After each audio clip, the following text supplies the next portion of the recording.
Ayan o, ayan, kitang-kita nyo po mga kasamang hunters, klarong-klaro. Inukit nila sa pinaka-base ng bote yung bundok. Napakaganda talaga. At yung hitsura ng bundok na yan mga kasamang hunters, ito yan, ganyan na ganyan yung hitsura ng ating hinuhukay, itong bundok na ito, itong ridge na ito. Itong bundok na ito. Same na same sa drawing nila dito.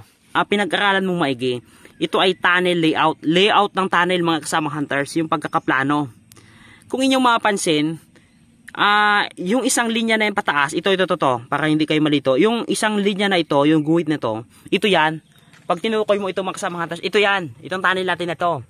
Papuntahin doon papuntahin doon papasok. Ngayon, ang isa dito sa mga secret na mapa mga kasamang hunters, yan. Yan. Ito, yan. Diretso yan. Ngayon, may isa pang tunnel na papunta dito. Layout kasi ito, mapa ito mga kasamang hunters na medyo nag-slant. Dito yon, which is sa pantahala natin mga kasamang hunters, dyan sa may kawayan na yan, dito tayo dadaan kasi dito na nakuha yan dito na nakuha. May isang secret chamber dito na papunta dun sa kawayan. Mga kasamang hunters, ito na, may buti na naman tayo na tinamaan. Mabuti na lang at yung gamit natin yung bamboo stick natin. Ayan. Yan ang ginagamit natin dahil kung itong bareta na to, madudurog din naman kagaya ng kanina. Dahil ang plano nga mga kasamang hunters, yan, ang gagawin kasi natin, gigibain natin ito, di ba?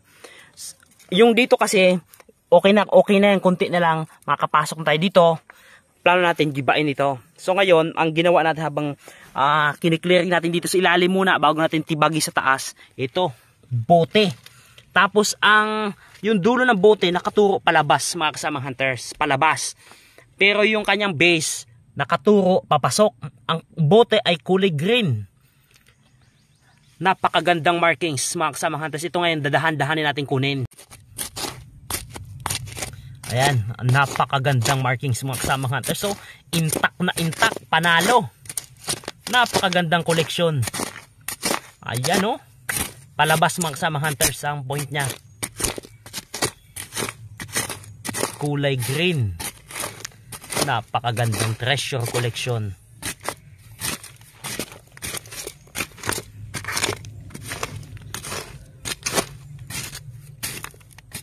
Yan, may mga uling pa sa taas. Ayan may mga carbon na nabubulok.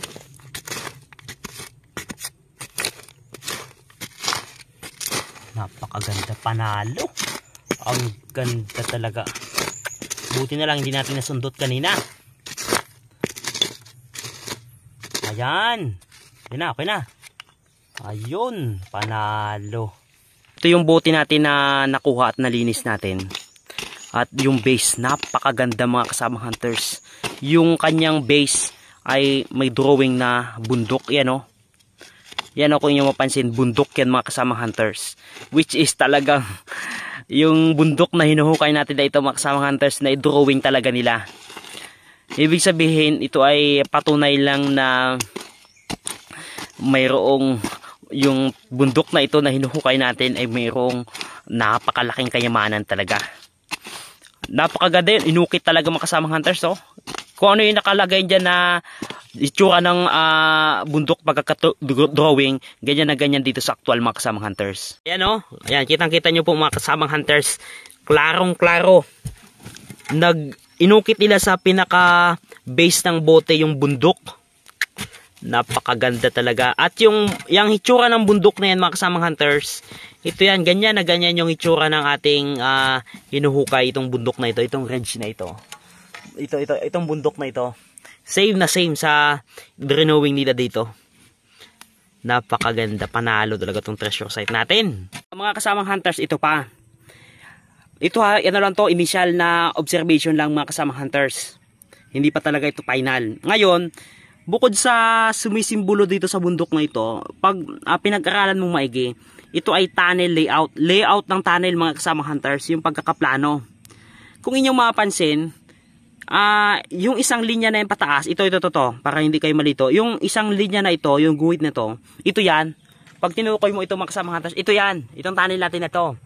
Papuntahin doon papasok. Ngayon, ang isa dito sa mga secret na mapa mga kasamang hunters yan. Yan. Ito, yan. Diretso yan. Ngayon, may isa pang tunnel na papunta dito.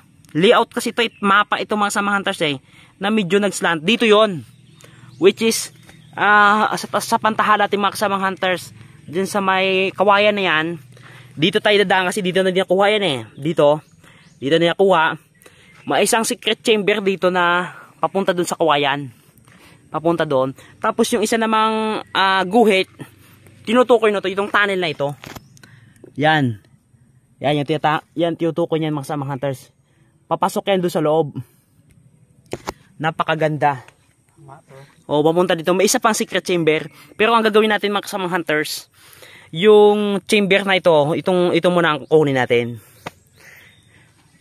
Dito tayo mag-umpisa. Bubutasin natin din to. Itong area na ito.